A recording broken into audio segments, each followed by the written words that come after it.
The lack of space that I have is almost unprofessional. Oh my god, the fan is on. There's whirling in the back. Let's start over now, shall we? Almost fully ripped my fan off the ceiling.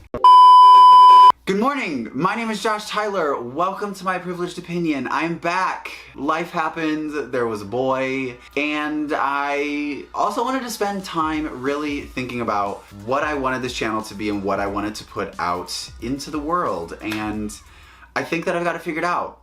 So let's just get into it. I recently had a friend share with me, or kind of bring to light, something that I didn't really ever kind of think on until we were talking about it. And that was the fact that I like to tell people how to think and feel. Which I know everyone's like, yeah, Josh, you're a white man. That's what you do. Came from somewhere. In having that friend share with me the observation that I am always telling people how to think and feel, I came to the realization that for me, I think so much of that is rooted in my Christian upbringing. I was a member and part of a religion all of my growing up and through my formidable years as a child, constantly myself being told how to think and feel. Coming to the realization that I had been raised this way within my religion was a huge eye-opener. Yeah, no fucking shit, it was a huge eye-opener. Coming to this realization was a huge step in my self-awareness, because the church literally told me how to think and feel on every thought that I had. If they agreed with it, it was fine. If they didn't, it was a sin. Sin. This had a major rippling effect into my adulthood, because I was never actually able to just feel my feelings and emotions or thoughts without there being some sort of judgment placed around them. So I formed this entire framework around what is acceptable and what is not acceptable to think and feel, based on other people's expectations, which is fucking dumb. If another person was telling me something that didn't fall within the boundaries that I had set, then I just wouldn't agree with that person. A problem that I find myself dealing with now with my parents and my own family. I told people how to think and feel based on whether or not I believed that they should think or feel that way. Which is crazy to look back on now, because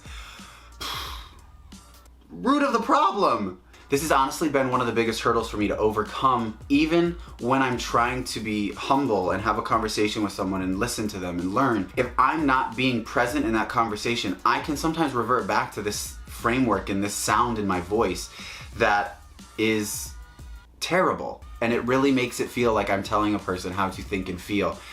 And it takes a lot of brain power, because it's really ingrained in there. Like, whoa, Christian indoctrination. I really think there's this side effect with Christianity, that there's this belief and arrogance within Christianity that I am right because it's God ordained. Even though I despise Christianity and I'm no longer practicing it, that framework is so rooted within me that I have to be consciously present when I am talking to people, especially people who don't know me. Now, looking back, I have gotten a lot of feedback from people that they're like, you really come off arrogant, like you know what you're talking about. And deep down I don't, but it comes off that way to new people, and that can be very off-putting when I'm trying to be an advocate, when I'm trying to talk to someone about their experience and just ask questions. Learning to make sure that I am speaking from my own experience was one of the first hurdles that I had to overcome in wanting to try to be an advocate. Because until that point, I was just out here telling other people how to think and feel for my own comfort. And my comfort is for me, and other people's experiences are for them, and I need to not judge anyone's experience, whether I agree with it or believe it or not. So that's the end of the video, because that's all I got. But anyway, go out into the world, be good to do good. Have a great weekend, and I will see you next week. Goodbye. That was like a really good stream of consciousness. We're just gonna do it. Okay.